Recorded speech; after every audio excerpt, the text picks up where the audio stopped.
Most time management schemes fail because they don't address basic principles.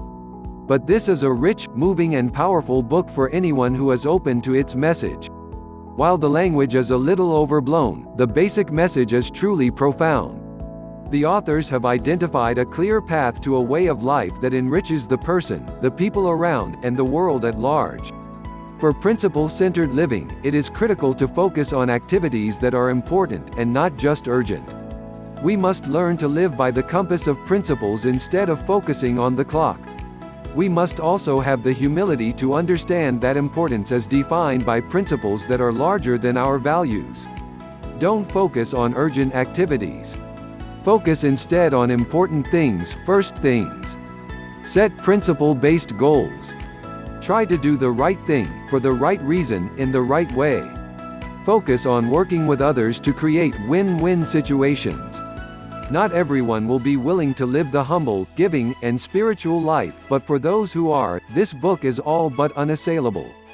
Get Abstract recommends this book to everyone in business. Takeaways. Many people are addicted to urgency.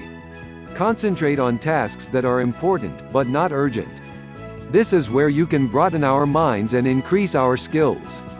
There are 4 basic human needs: to live, to love, to learn, and to leave a legacy. There are no shortcuts or quick fixes in life. Write a personal mission statement and set goals in accordance with your mission. Plan weekly. Planning daily keeps the focus too narrow. Plan the important, but not urgent activities first. Seek first to understand, then to be understood. Even when there are profound disagreements, you'll discover there are usually ways to find a win-win situation. Let go. First things first. Summary.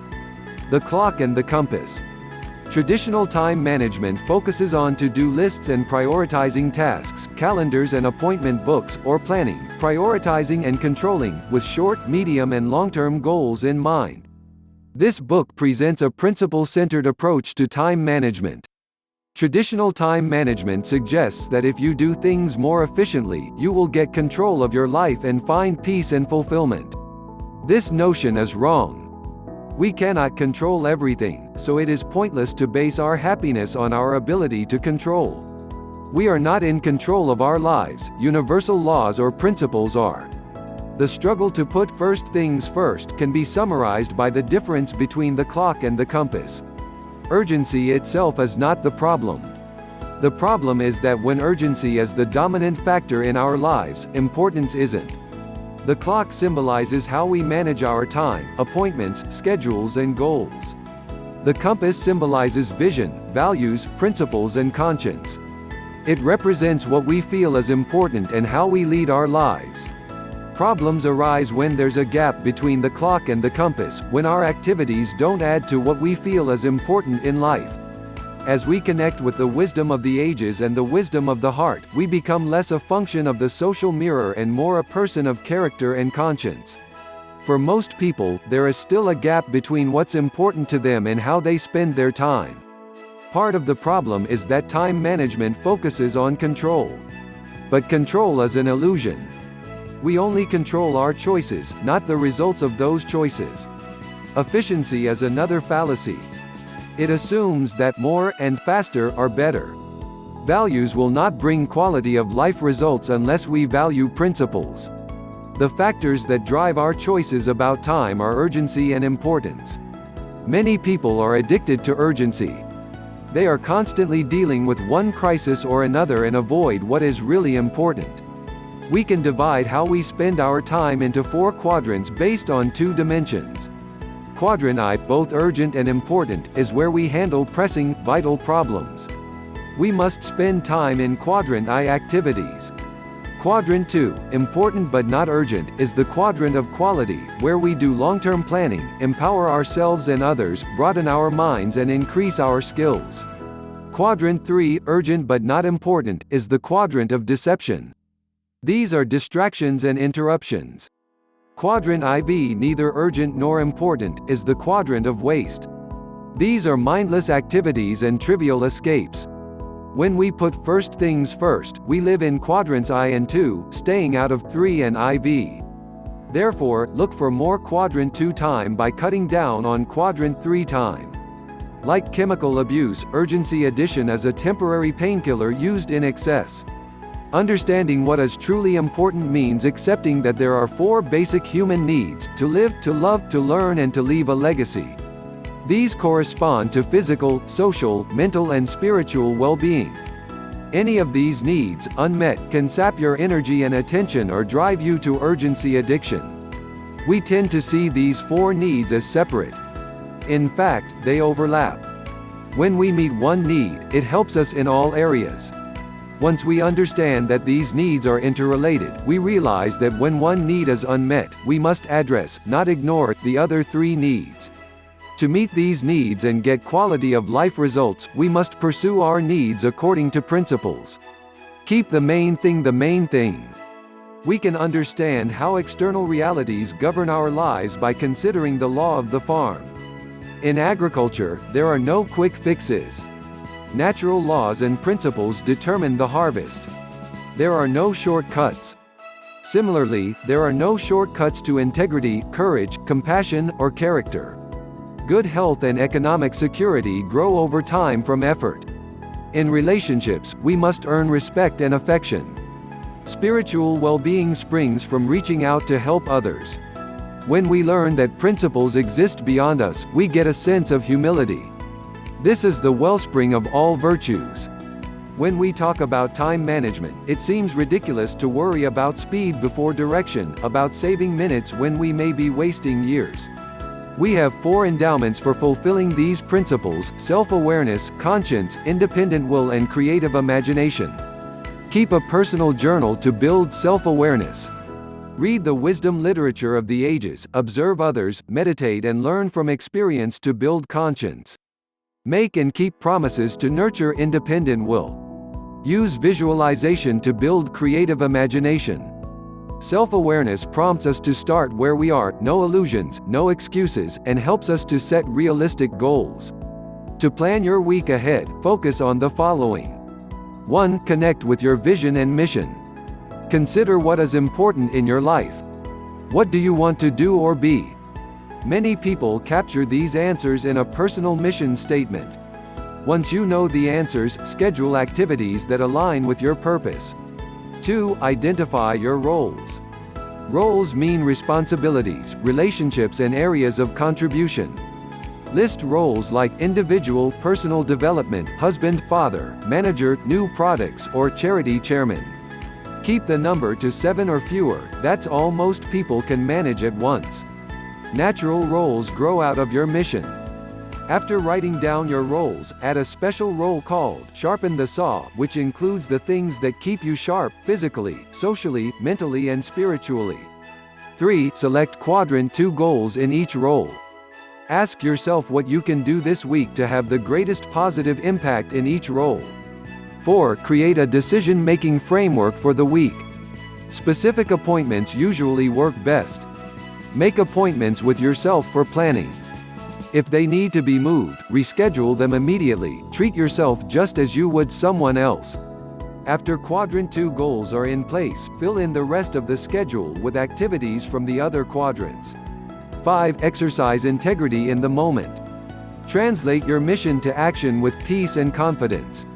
Preview your day, prioritize. Choose the most important use of your time, not just the most urgent. We exhaust ourselves far more from the tension and consequences of internal disharmony, not doing what we feel we should, than from hard, unremitting work. Remember that our roles are not entirely separate. What we do in one role affects the others. Don't compartmentalize your life. Look for synergy among roles. Find ways to enhance one role by doing another at the same time. Remember that every role uses all 4 endowments. By working this way, you will build balance in your life. Set goals in accordance with your mission. Use your conscience and independent will. Get clear on what you want to do, why and how. A principle-based goal means trying to do the right thing, for the right reason, in the right way. Make commitments and be sure to keep them. Keeping commitments builds integrity and self-esteem, but failing to keep commitments eats away at them. The value of any week is not limited to what we do in it, it's also what we learn from it and become as a result of it. Plan weekly. Daily planning narrows your focus. To look only at the big picture diverts us away from specific actions. The weekly plan links urgency with importance and current activities with long-term goals. Create time zones. Block off time regularly set aside for specific important activities. Include time to prepare. The synergy of interdependence. In principle-centered planning, we accept that we are interdependent. But this kind of interdependence is not transactional. It is not a matter of just delegating to people or treating them as interruptions. Principle-centered planning is transformational. It changes all, bringing richness, adventure, spontaneity and fulfillment into life. In contrast, as we live independently, we rush through life, leaving a token legacy. We accomplish little that is truly important. Only as we focus more on contributing than consuming can we create the context that makes peace in all aspects of life possible. When we accept being interdependent, we learn several lessons. 1. All public behavior is ultimately private behavior. We must react to problems as they arise. When we react from principle, not urgency, the results benefit society as a whole, not just ourselves. 2. Life is one indivisible whole. Our behavior in each area of life affects all others. 3. Trust grows out of trustworthiness. Trustworthiness demands both character and competence.